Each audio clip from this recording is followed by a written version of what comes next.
जय हिंद स्टूडेंट। आज हम सब कक्षा 8वीं की भाषा भारती जो हिंदी की बुक है हमारी, उसका पाठ 5 हमने पढ़ा था। सरदार वल्लभ भाई पटेल, है ना, ये पाठ का नाम था। तो हम यहाँ उसके भाषा अनुभव विस्तार को देखेंगे। मैं वस्तुनिष्ठ प्रश्न दिए हैं। क क्या है? सही शब्द चुनकर जोड़ी बनाइए। हमें सही शब्द चुनना है और उसका मैच करना है। तो लौह पुरुष, लौह पुरुष हम किसे कहते हैं?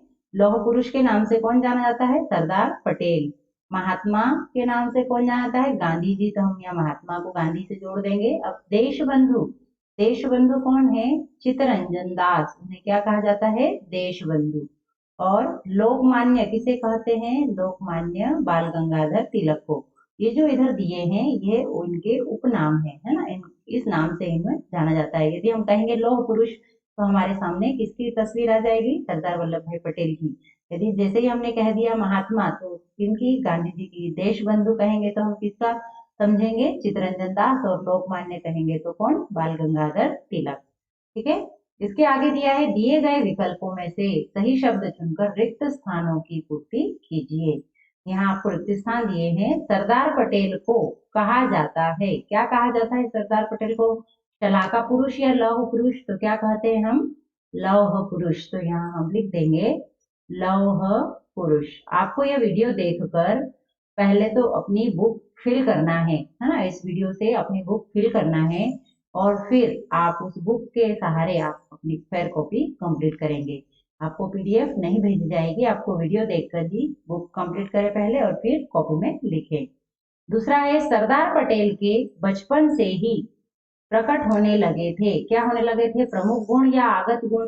तो उनके अंदर ही गुण थे। तो कौन से गुण? प्रमुख गुण बचपन से ही क्या होने लगे थे? प्रकट होने लगे थे। ठीक है। उनके पास हाजिर जवाबी तथा विनोद प्रियता का अक्षय और कोश था। कैसा? अक्षय यानी जो जिसका कभी भी नाश न हो। और कैसा? असीम, जिसकी कोई सीमा न हो, या निस्सीम, जिसकी सीमा। तो क्या हो जाएगा यहाँ पर? असीम, है ना, जिसकी कोई सीमा नहीं हो, जिसका कभी नाश नहीं हो, ऐसा कोश था। हठी विद्रोहियों को में लाना उन्हें भली प्रकार आता था। है ना। हठी विद्रोही जो होते थे उन्हें किसमें? विनयानुशासन में, है ना, विनय के साथ अनुशासन, विनयानुशासन में लाना उन्हें क्या था? भली प्रकार आता था। ठीक। अगला प्रश्न है अति लघु उत्तरीय प्रश्न। दिया है सरदार पटेल का स्वभाव कैसा था? है ना। दूसरा है सहायकों तथा अनुयायियों द्वारा भूल करने पर सरदार पटेल क्या करते थे? सरदार पटेल ने गृह मंत्री के रूप में कौन सा महत्वपूर्ण कार्य किया? और चौथा क्या है? सरदार पटेल की प्रबल आकांक्षा क्या थी?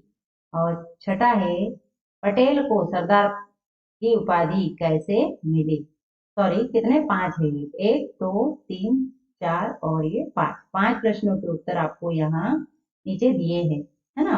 पहला उत्तर नंबर 1 कौन सा है? सरदार पटेल का स्वभाव अत्यधिक वीर, निर्भय, दृढ़ निश्चयी, परिश्रमी और लगनशील था। ठीक है।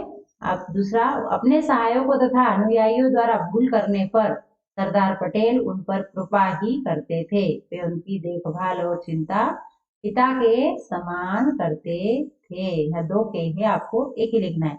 इसका उत्तर है यह नंबर 2, सहायकों तथा अनुयायियों द्वारा भूल करने पर सरदार पटेल क्या करते थे। इस प्रश्न का उत्तर है सरदार पटेल ने गृह मंत्री के रूप में कौन सा महत्वपूर्ण कार्य किया? तो यहाँ देखिए ये दिया है सरदार, तीसरा नंबर है ना, ये तीसरे का उत्तर है। सरदार पटेल ने गृह मंत्री के रूप में देशी रियासतों के एकीकरण का महत्वपूर्ण कार्य किया।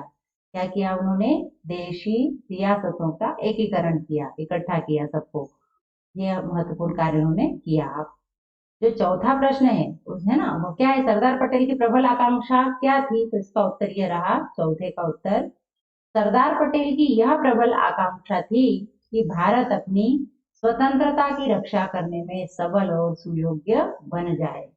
है ना, यह उनकी इच्छा थी कि भारत क्या है? अपनी स्वतंत्रता की रक्षा करने में सबल बन जाए और सुयोग्य बन जाए। पांचवे का उत्तर यह है स्वतंत्रता संग्राम के समय दिए गए उनके महत्वपूर्ण योगदानों के कारण पटेल को सरदार की उपाधि मिली। सरदार की उपाधि क्यों मिली उन्हें? तो उन्होंने क्या किया था? स्वतंत्रता संग्राम के समय दिए गए महत्वपूर्ण योगदान, उनका जो बहुत महत्वपूर्ण योगदान रहा स्वतंत्रता प्राप्त करने में, इसलिए उन्हें पटेल की उपाधि दी गई। अगला प्रश्न है लघु उत्तरीय। सरदार पटेल को लौह पुरुष क्यों कहा जाता है? क्यों कहा जाता है सरदार पटेल को लौह पुरुष? तो सरदार पटेल का व्यक्तित्व बड़ा ही बेजोड़ था। उनकी प्रतिभा बड़ी ही अद्भुत थी। उनकी बुद्धि अत्यधिक आकर्षक थी, है ना। उनकी प्रशासनिक क्षमता प्रशंसनीय थी। वे कठिन परिस्थितियों में भी सफलता को प्राप्त ही कर लेते थे।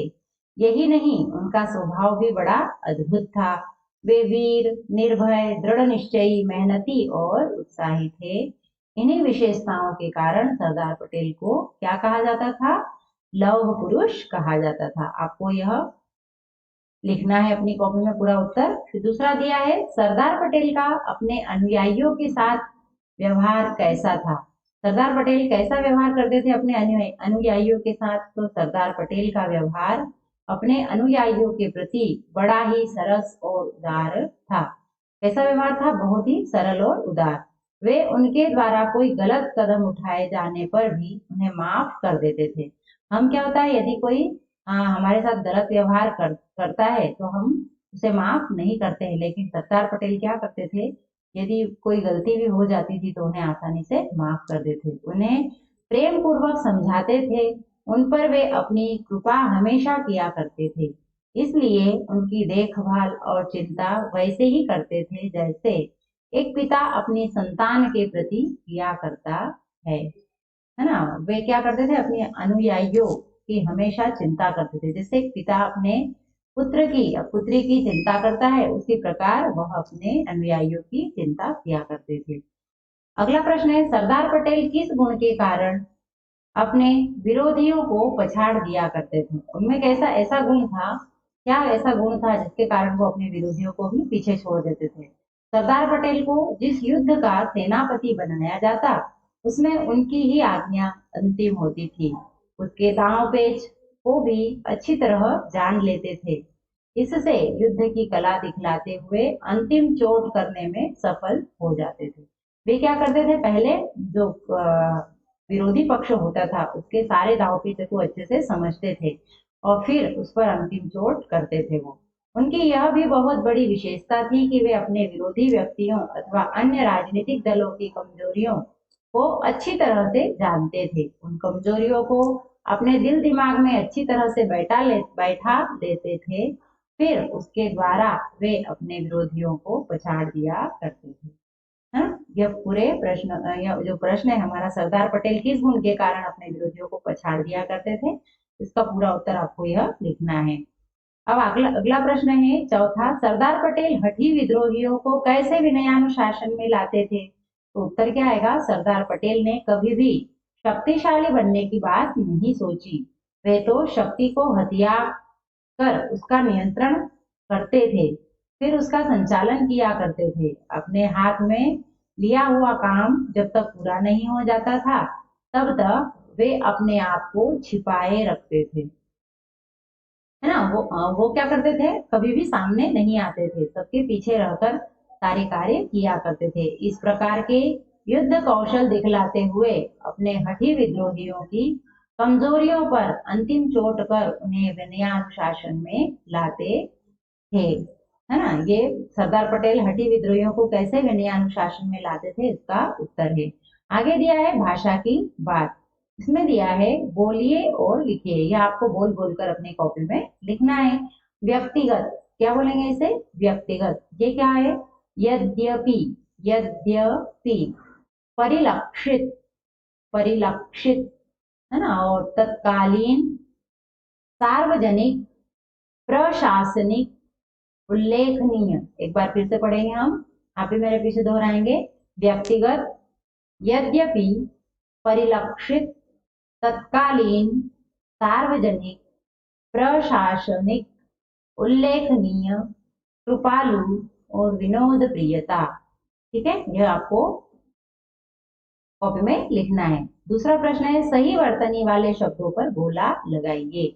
आपको क्या करना है, यहाँ 3 शब्द दिए हैं, उसमें सही जो है उस पर क्या करना है, बोला बनाना है ना। तो अब परिलक्षित, परिलक्षित या परिलक्षति, तो ये भी गलत है, ये भी गलत है। सही है परिलक्षित, तो हमें लिखना है। ये प्रश्न भी आपको पहले आप ऐसे सारे शब्द उतारेंगे कॉपी में और फिर जो सही शब्द है उस पर गोला बनाएंगे। दृढ़ता कौन सा होना चाहिए? दृढ़ता होता है या दृढ़ता होता है या दृढ़ता? तो ये सही है दृढ़ता।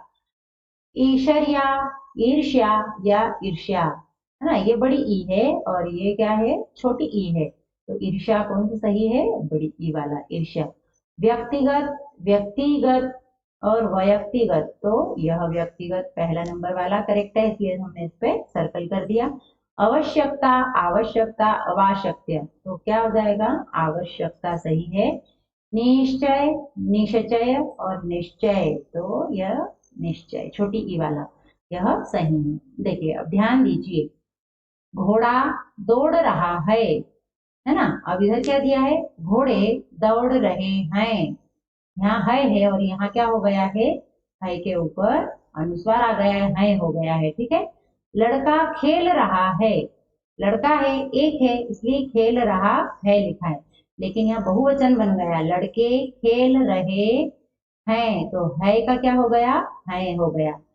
चिड़िया बैठी है, अब एक चिड़िया है, देखिए चिड़िया बैठी है, एक वचन है, यहाँ क्या हो गया? चिड़िया। जैसे ही हमने चिड़िया, यह क्या है? एक वचन है, लेकिन यदि हमें बहुवचन बनाना हो तो मैंने आपको पहले सिखाया था, हम क्या करेंगे? के ऊपर चंद्र बिंदु, तो ये चिड़िया यानी बहुत सारी चिड़िया हो गई, है ना, ये बहुवचन बन गया। तो चिड़िया बैठी है हो जाएगा, क्यों? क्योंकि बहुवचन में है ना। एक वचन में होता है और बहुवचन में क्या होता है। तो हमें क्या करना है लगाना है बहुवचन में। यह पुस्तक किसकी है? एक पुस्तक के बारे में पूछ रहे हैं, यह पुस्तक किसकी है? तो हम यह बहुवचन क्या बनाएंगे? ये पुस्तकें किसकी है, सॉरी यह पुस्तकें किसकी हैं, है ना। पुस्तकें हो गया है इसलिए क्या हो जाएगा? हैं हो जाएगा। ऊपर लिखे वाक्यों में घोड़ा, लड़का, चिड़िया, पुस्तक एक वचन में है।